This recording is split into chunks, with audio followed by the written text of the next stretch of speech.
रीवा सांसद जनार्दन मिश्रा अपने अजीबोगरीब अंदाज के लिए पूरे देश में जाने जाते हैं। सांसद जी ने पिछले दिनों कुछ बच्चों को पकड़ा और उनका नहलाते धुलाते नाखून काटते नजर आए, तो आज एक बार फिर रीवा के जिला अस्पताल के नवीन ओपीडी भवन के उद्घाटन और 100 से 200 बिस्तर के अस्पताल के लोकार्पण के बाद मंच से बोलते हुए कुछ ऐसा बोल बैठे जिससे डॉक्टर तो नाराज हुए ही, उपस्थित लोगों ने भी सांसद महोदय का मजाक बना डाला। दरअसल सांसद महोदय डॉक्टरों की समस्याओं को लेकर बोल रहे थे। इस दौरान उन्होंने कहा, नसबंदी के बाद फिर से अगर बच्चा पैदा करने की स्थिति हो जाए, इस तरह के डॉक्टर दूसरे अस्पताल में नहीं हैं, लेकिन इस अस्पताल में मौजूद हैं। सांसद महोदय यही नहीं रुके, मोदी मिशन को उन्होंने कभी 2047 तो कभी देश की आजादी का साल 1947 बता डाला। क्या जो मानव संसाधन है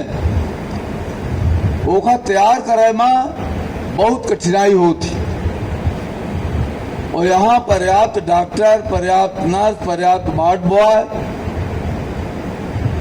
जैसे वे सिविल सर्जन महोदय कहत रही कि हमका डायलिसिस के लिए कोनो दूसरे अस्पताल के मदद की जरूरत नहीं है, तो बच्चा वार्ड में बच्चा पैदा करे के लिए कोनो मेयर के चैलेंज नहीं आए, तो प्लास्टिक सर्जरी के लिए कोनो मेयर के दूसरे के जरूरत नहीं आए। नसबंदी के बाद फिर से बच्चा पैदा करे की स्थिति हो जाए, वह संसाधन, वह में के डॉक्टर दूसरे अस्पताल में नहीं आई या अस्पताल में है, या अपने आप में एक दर्शावत है कि मानव के संसाधन के लिए डॉक्टर उपलब्ध करावे की थी, नर्स उपलब्ध करावे की थी, कितनी मेहनत लाग हुई तब जाके यह स्थिति बनी। आज हम पंच देखी थे कि मोदी जी कहा थे कि हम तो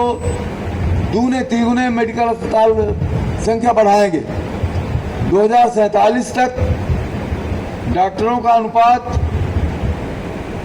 जो विदेशों में है जनसंख्या की दृष्टि से वहां तक ले जाएंगे। लेकिन ये कितना कठिन काम है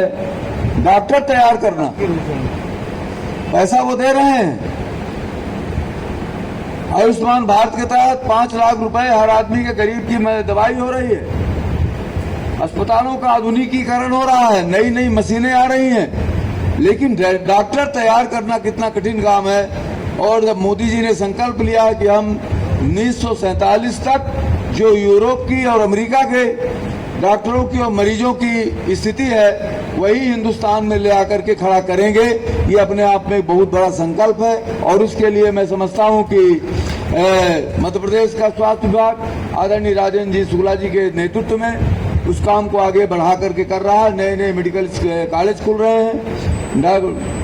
प्रोफेसर बढ़ रहे हैं, विद्यार्थियों की संख्या बढ़ रही है, और इस तरह से मोदी जी का जो लक्ष्य है उसे प्राप्त करने के लिए मध्य प्रदेश की सरकार और मध्य प्रदेश के स्वास्थ्य मंत्री के रूप में आदरणीय राजेंद्र शुक्ला जी का काम निश्चित रूप से उनके सपनों को साकार करे।